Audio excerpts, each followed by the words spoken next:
কাজ শেষ না করে আমরা কোথাও যাচ্ছি না, বলছেন পরিকল্পনা উপদেষ্টা। আওয়ামী লীগের অফিস দখল করে বিএনপি কার্যালয়। বিএনপি ঘরে বসে থাকলে 150 বছরেও হাসিনার পতন হতো না। ঈদে আসছে নতুন টাকা, থাকছে না কোনো ব্যক্তির ছবি, বলছেন গভর্নর।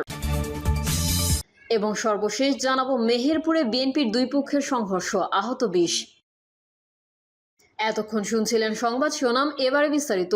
তবে তার আগে অনুরোধ থাকবে আমাদের চ্যানেলটি সাবস্ক্রাইব করে বেল আইকনটি ক্লিক করুন।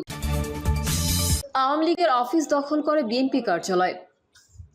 নাটোরের বড়াই গ্রামে আওয়ামী লীগের অফিস দখল করে ইউনিয়ন বিএনপির কেন্দ্রীয় কার্যালয় করা হয়েছে। স্থানীয় বিএনপির নেতাকর্মীরা সেখানে বাংলাদেশ জাতীয়তাবাদী দল বিএনপি 4 নং নগর ইউনিয়ন বিএনপি ও অঙ্গ সংগঠনের কেন্দ্রীয় কার্যালয় লেখা সাইনবোর্ড টাঙিয়ে দিয়েছেন। জানা যায়, ছাত্র জনতার অভ্যুত্থানে 5ই আগস্ট উপজেলার নগর ইউনিয়নের ধানাইদাহ বাজারের আওয়ামী লীগের সাবেক সংসদ সদস্য আব্দুল কুদ্দুসের ছেলের শহীদ কল্লোল স্মৃতিসংঘের এই কার্যালয়ে আগুন দেওয়া হয়। ওই কার্যালয় শহীদ কল্লোল স্মৃতিসংঘ নামে হলেও নগর ইউনিয়নের সাবেক চেয়ারম্যান ও উপজেলা মহিলা আওয়ামী লীগের সাধারণ সম্পাদক নীলুফার ইয়াসমিন ডালু ব্যবহার করতেন, যেখানে জেলা ও উপজেলা আওয়ামী লীগ নেতাকর্মীদের নিয়মিত ওঠা বসা ছিল। পুড়ে যাওয়া আধা পাকা কার্যালয়টির টিনের চাল নষ্ট হলেও দেয়াল ঠিক ছিল। সেখানেই বাংলাদেশ জাতীয়তাবাদী দল বিএনপির 4 নং নগর ইউনিয়ন বিএনপি ও অঙ্গ সংগঠনের কেন্দ্রীয় কার্যালয় করা হয়েছে। স্থানীয় সূত্রে জানা যায়, নগর ইউনিয়ন বিএনপির সাবেক সভাপতি সাজদার রহমান, 8 নম্বর ওয়ার্ড বিএনপির সভাপতি আসবাব সরকার, ইউনিয়ন যুব দলের সভাপতি আতাউর রহমান, ইউনিয়ন ছাত্র দলের সভাপতি তৌরাদ মণ্ডল কার্যালয়টি নিয়ন্ত্রণ করেন। এর কার্যালয়ে ইউনিয়ন বিএনপির বেশিরভাগ সদস্য ওঠা বসা করেন। আওয়ামী লীগের কার্যালয়ে সাইনবোর্ড টাঙানোর বিষয়ে নগর ইউনিয়ন বিএনপির সাবেক সভাপতি সাজদার রহমান বলেন, ওই অফিসের জায়গায় মালিক 8 নম্বর ওয়ার্ড বিএনপির সভাপতি আসবাব সরকার। নীলুফার ইয়াসমিন ডালু দখল করে অফিস বানিয়েছিলেন। 5ই আগস্ট বিএনপি ও আসবাব সরকারের ছেলে তা পুড়িয়ে দেয়। পরে আবার মেরামত করে দলীয় কার্যালয় করা হয়েছে। নাম প্রকাশে অনিচ্ছুক নগর ইউনিয়নের আওয়ামী লীগের এক নেতা বলেন, এভাবে রাজনৈতিক দলের কার্যালয় দখল করা নিন্দনীয়, কিন্তু চলমান পরিস্থিতিতে আমাদের কিছু করা নেই। নিজের ও পরিবারের নিরাপত্তার স্বার্থে প্রকাশ্যে কিছু বলতে পারছি না। বিএনপি ঘরে বসে থাকলে 150 বছরও হাসিনার পতন হতো না। বিএনপি ঘরে বসে থাকলে আগামী 150 বছরও শেখ হাসিনার পতন ঘটানো সম্ভব হতো না বলে মন্তব্য করেছেন বিএনপির চেয়ারপারসন বেগম খালেদা জিয়ার উপদেষ্টা আবুল খায়ের ভূঁইয়া। তিনি বলেছেন, শহীদদের রক্তের বিনিময়ে আমরা শেখ হাসিনার পতন ঘটিয়েছি। এটি কেউ একক দাবিদার নয়, এটি হচ্ছে দীর্ঘ পরিক্রমার সমাপ্তি অংশমাত্র 1-1.5 মাসের আন্দোলন। আবুল খায়ের ভূঁইয়া বলেন, বাংলাদেশে আন্দোলনে বিএনপির 550 জন শাহাদত বরণ করেছেন, শত শত নেতাকর্মী গুলিবিদ্ধ হয়েছেন, শত শত নেতাকর্মী আজ পঙ্গুত্ব জীবনযাপন করছেন। বিএনপি ঘরে বসে থাকেনি, আমরা হাসিনার বিরুদ্ধে আন্দোলনে ছিলাম। হাসিনাকে বিতাড়িত করা পর্যন্ত আমরা আমাদের সব শক্তি নিয়ে আন্দোলন সংগ্রামকে সফল করেছি। তিনি বলেন, নতুন করে একটি চক্রান্ত ষড়যন্ত্র শুরু করেছে, ত্রিমুখী চক্রান্ত। সবাইকে সজাগ থাকতে হবে। দেশকে নিয়ে নতুন একটি খেলা শুরু হয়েছে। ঐক্যবদ্ধভাবে সকল ষড়যন্ত্র চক্রান্ত মোকাবেলা করতে হবে, যাতে আগামী দিনে আমাদের অভীষ্ট লক্ষ্যে পৌঁছাতে পারি। দেশকে নিয়ে যে চক্রান্ত ষড়যন্ত্র অভ্যন্তরীণ গোলযোগ সৃষ্টি করে আইন শৃঙ্খলার অবনতি ঘটিয়ে ফ্যাসিস্টদের দোসর নতুন করে চক্রান্ত করে দেশের গণতান্ত্রিক পদ্ধতিকে প্রতিবন্ধকতা সৃষ্টি করার জন্য চেষ্টা করা হচ্ছে। সকল চক্রান্ত ষড়যন্ত্র শেষ হয়ে যাবে অবিলম্বে নির্বাচনের তফসিল ঘোষণা করে জনগণের গণতান্ত্রিক অধিকার প্রতিষ্ঠা করতে অন্তর্বর্তী সরকারকে আহ্বান জানিয়েছেন তিনি। খালেদা জিয়ার এই উপদেষ্টা বলেন, বর্তমান অন্তর্বর্তী সরকারকে আমরা সমর্থন জানিয়েছি। অবিলম্বে একটি নির্বাচনী রোডম্যাপ গ্রহণ করুন। নির্বাচন দ্রুত দিয়ে আপনারা আপনাদের দায়িত্ব পালন করেন। একটি অনির্বাচিত সরকার দীর্ঘদিন ক্ষমতায় থাকতে পারে না। অনির্বাচিত সরকারের ক্ষমতা নেই সকল কিছু পরিবর্তন করার। স্বাধীন সার্বভৌম রাষ্ট্রের কিছু মৌলিক বিষয় আছে, তা জনপ্রতিনিধিরা সংসদে সিদ্ধান্ত নেবে। আমরা এই সরকারকে সমর্থন করেছি। একটি নির্দিষ্ট সময়ের মধ্যে নির্বাচন দিয়ে জনপ্রতিনিধিদের হাতে ক্ষমতা হস্তান্তর করতে হবে। ডানে বায়ে চিন্তার কোনো অবকাশ নেই। ঈদে আসছে নতুন টাকা, থাকছে না কোনো ব্যক্তির ছবি, বলছেন গভর্নর।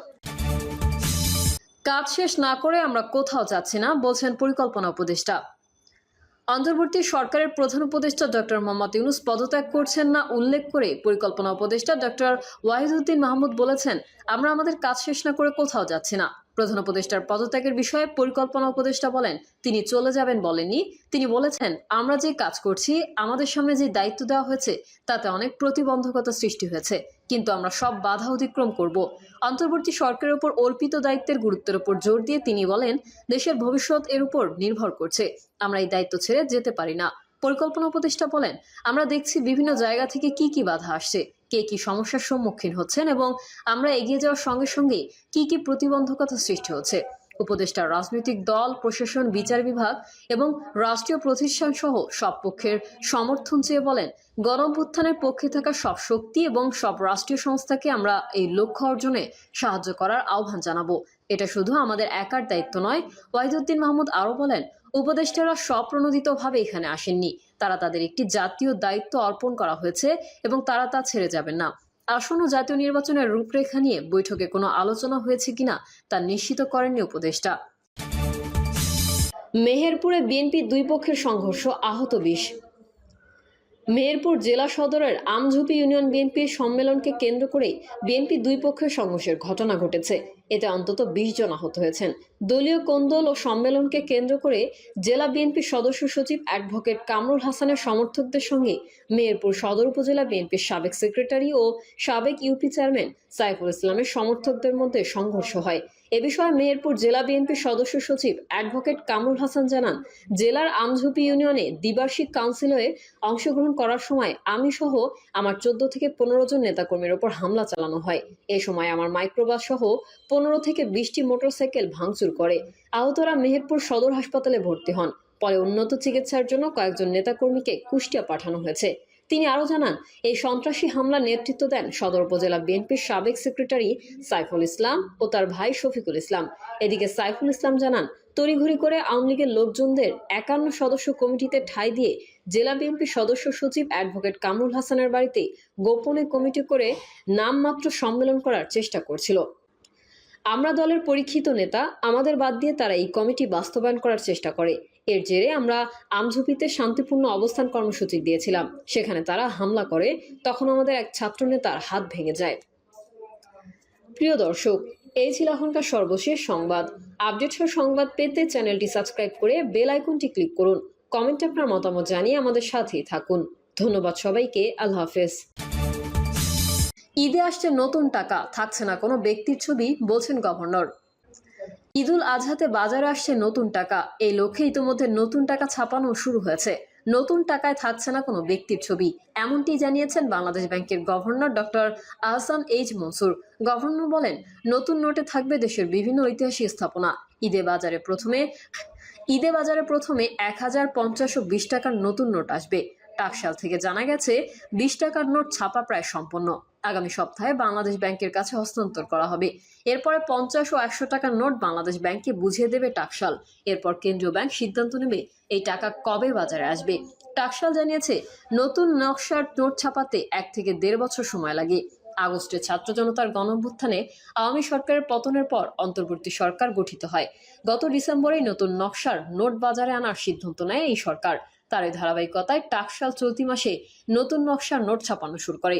টাকশাল আরও জানায়, একসঙ্গে 3টি নোটের বেশি ছাপানোর সক্ষমতা নেই টাকশালের, তাই প্রথম ধাপে 1050 ও 200 টাকার নোট ছাপানো হচ্ছে। এদিকে গভর্নর জানিয়েছে, পাচার হওয়া অর্থ ফিরিয়ে আনা অন্তর্বর্তী সরকারের রাজনৈতিক অঙ্গীকার। তিনি বলেন, বিশ্বের বিভিন্ন গণমাধ্যমে প্রতিবেদন প্রচারিত হওয়ায় তা ফেরত পাঠাতে চাপ তৈরি হয়েছে। পাচারকৃত অর্থ ফ্রিজ করার অর্থ ফেরত আনার প্রথম ধাপ সম্পন্ন হয়েছে।